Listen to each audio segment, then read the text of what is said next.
Sa gitna ng usaping impeachment, lumipad pa Doha si VP Sara para makipagdiwang sa mga OFW doon.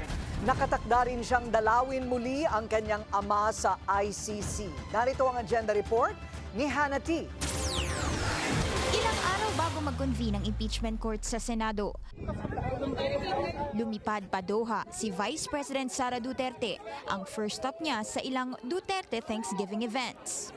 Sa kabila ng tirik ng araw, napuno ng mga Pinoy ang Our Lady of the Rosary Church para sa isang Thanksgiving Mass kasama ang bise.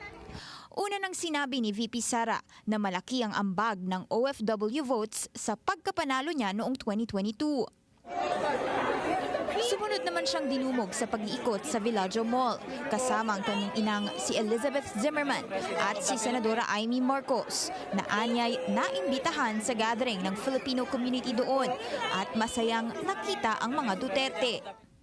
Unang public appearance ito ng dalawa na magkasama matapos ang eleksyon.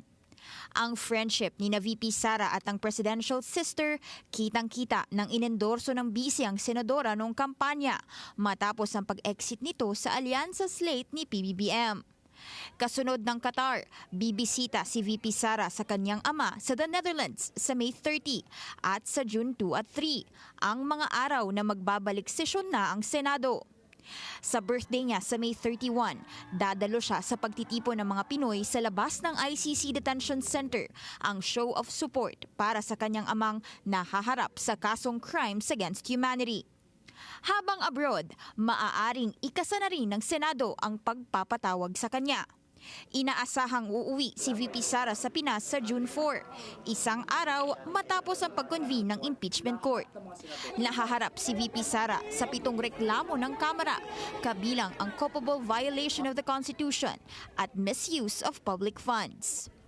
Para sa agenda, Hannah T, Bilyonaryo News Channel.